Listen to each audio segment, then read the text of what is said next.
റബിയുൽ ആഖിർ മാസം നമ്മൾ നാട്ടിൽ വന്നാലും ചില പ്രത്യേകിച്ച് കാസർഗോഡ് ജില്ലയിൽ നാട്ടിലേക്ക് വന്നാൽ നമുക്ക് വിട്ട് ഒഴിയാൻ പറ്റാത്ത ഒരു സാധനമാണ് റാത്തീവിൻ്റെ ഇറച്ചിയും പത്തലും. ഇത് കാസർഗോഡ് ജില്ലക്കാർക്കില്ലേ, ഈ മാസം തന്നെ ഒരുപാട് പേര് ഗൾഫിൽ നിന്ന് മറ്റുള്ള എല്ലാ കൺട്രികളിൽ നിന്ന് നാട്ടിലേക്ക് ഓടിയെത്തുന്നുണ്ട്. എന്തിനും വേണ്ടിയിട്ടെന്നറിയോ?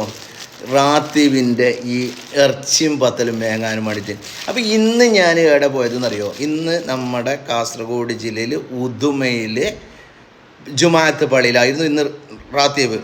ഉദുമ വെച്ചാൽ ഞങ്ങൾ ഏറ്റവും കൂടുതൽ പറയും വദോത്ത് എന്ന് പറയും. അടുത്ത റാത്തീവും ഞങ്ങൾ പോകുമ്പോഴേക്ക് തന്നെ കഴിഞ്ഞിന്. കാരണം വെച്ചാൽ രാവിലെ അവിടെ തുടങ്ങിയെങ്കിൽ ഒരു 11 മണിയാകുമ്പോൾ മുമ്പ് ഉണ്ടാവും. പക്ഷേ ഇപ്രാവശ്യം ഒരു 9 മണിക്ക് ശേഷം അത് കഴിഞ്ഞ് ഞങ്ങൾ പോകുമ്പോൾ എല്ലാം കഴിഞ്ഞ്. പക്ഷേ എന്നിരുന്നാലും ഞങ്ങൾ അകത്തേക്ക് കയറിയിട്ടാകുമ്പോൾ അവിടുത്തെ നല്ലവരായ അവിടുത്തെ വോളണ്ടിയർമാർ, നല്ലവരായ ആളുകൾ അവർക്കും വേണ്ടി ഒരു പട്ടിയിലെന്തോ വെച്ചിട്ടുണ്ടായിരുന്നു ഇറച്ചി. അതാണ് എത്താത്തവർക്ക് അവർ ആ കുറച്ച് തന്നു. എത്രയായിരുന്നാലും നേർച്ചൻ്റെ ഒരു മുതലല്ലേ, അത് കഴിക്കുന്നതിൻ്റെ പുണ്യം പറഞ്ഞറിയിക്കാൻ പറ്റുന്നില്ല. അങ്ങനെയുള്ളതാണ്.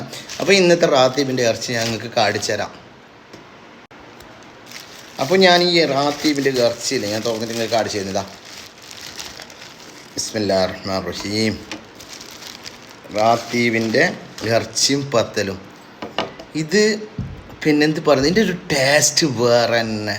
ചില ആളുകൾ ഷോപ്പിൽ ഹോട്ടലിലെല്ലാം റാത്തീബിൻ്റെ പള്ളിക്കറി ഇറച്ചി ഇത് മറിഞ്ഞിട്ടൊക്കെ, പക്ഷെ അത് കഴിക്കുന്നതും ഈ പള്ളിയിൽ ഈ റാത്തീവ് മാസം റബീഉൽ ആഖിർ റാത്തീവ് മാസം പള്ളിയിൽ കൊടുക്കുന്ന ഈ റാത്തീവിൻ്റെ ഇറച്ചിയും പത്തലും ഉണ്ടല്ലോ, അത് പറഞ്ഞറിയിക്കാൻ പറ്റാത്ത ഒരിതാണ്.